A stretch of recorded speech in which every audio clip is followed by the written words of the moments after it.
दोस्तों नमस्कार, मैं हूं अक्षय और आप देख रहे हैं नेशनल संवाद। बहुजन समाज पार्टी ने ऑफिशियल रूप से पहली लोकसभा प्रत्याशियों की लिस्ट जारी कर दी है। सबसे चौंकाने वाली बात यह है कि बीएसपी ने जो प्रथम लिस्ट 16 लोकसभा प्रत्याशियों की लिस्ट जारी की है, उसमें 7 टिकट मुसलमान को दिया गया है। यानी जो मुस्लिम बाहुल्य लोकसभा सीटें हैं, उन सीटों पर बहुजन समाज पार्टी ने मुस्लिम कैंडिडेट उतारा है। अब ये जो इंडिया गठबंधन का और समाजवादी पार्टी का और कांग्रेस पार्टी का वोट है, ये कहीं ना कहीं वोट कटेगा, थोड़ा बहुत नुकसान होगा। लेकिन अब ये नहीं कहा जा सकता है कि बीएसपी ने मुस्लिम कैंडिडेट क्यों उतारा, क्योंकि बहुजन समाज पार्टी एक राजनीतिक दल है और बहुजन समाज पार्टी को ये अधिकार है, वो अपने मनचाहा प्रत्याशी बीएसपी उतार सकती है। लेकिन जो 16 लोकसभा प्रत्याशियों की लिस्ट जारी की गई है, इस पर विश्लेषण मैं करूंगा। विश्लेषण इसलिए करूंगा कि मैं बीएसपी से संबंधित पिछले कई वीडियोस में मैं चर्चा कर रहा हूं, इस विषय पर बात कर रहा हूं कि यदि इंडिया गठबंधन मायावती जी को शामिल करता इंडिया गठबंधन में, तो निश्चित तौर पे 20% जो बीएसपी का वोट है, ये कहीं ना कहीं इंडिया को फ़ायदा होता, इंडिया को इंडिया गठबंधन में जुड़ता। लेकिन इंडिया गठबंधन में समाजवादी पार्टी, कांग्रेस पार्टी तो शामिल है, लेकिन बीएसपी शामिल नहीं है। बहुजन समाज पार्टी अकेले चुनाव लड़ रही है, किसी भी दल के साथ अलायंस नहीं है। अब जो 16 लोकसभा प्रत्याशियों की लिस्ट आई है, सबसे पहले मैं इसको पढ़ देता हूं। सहारनपुर लोकसभा सीट से मजीद अली को प्रत्याशी बनाया गया है।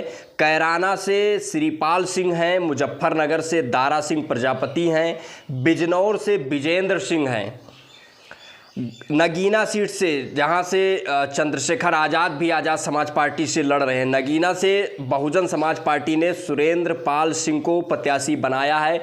वहीं पर मुरादाबाद से मोहम्मद इरफान सैफी को प्रत्याशी बनाया है। रामपुर लोकसभा से जिसान खां को प्रत्याशी बनाया है बीएसपी ने।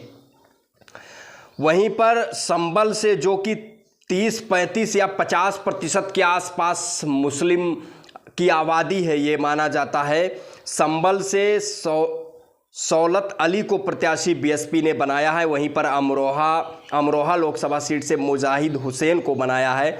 बागपत से प्रवीण बंसल को बनाया है और गौतम बुद्ध नगर लोकसभा सीट से राजेंद्र सिंह सोलंकी को प्रत्याशी बनाया गया है।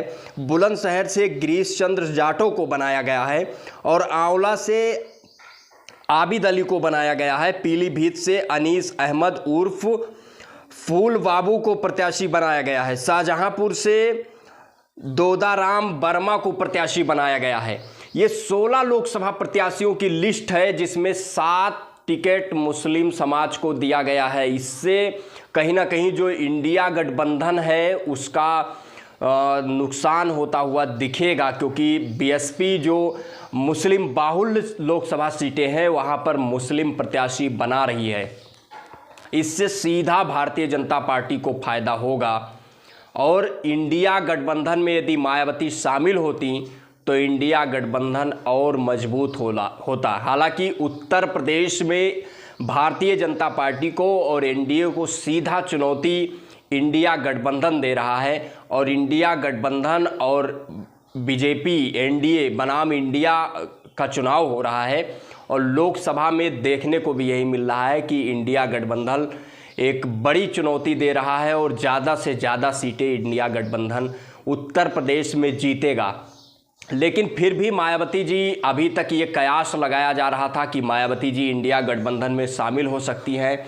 कई दिनों से बीएसपी की प्रत्याशियों की लिस्ट इधर उधर घूम रही थी, लेकिन आज ऑफिशियल रूप से बीएसपी ने अपने लोकसभा प्रत्याशियों की लिस्ट जारी कर दी है। उत्तर प्रदेश की लोकसभा सीटों पर 16 लोकसभा सीटों पर बीएसपी ने प्रत्याशी फाइनल किए हैं और इससे स्पष्ट हो जाता है कि जो मुस्लिम बाहुल लोकसभा सीटें हैं, वहां पर मुस्लिम प्रत्याशी बीएसपी उतार रही है। तो इससे कहीं ना कहीं बहुजन समाज पार्टी खेल बिगाड़ सकती है।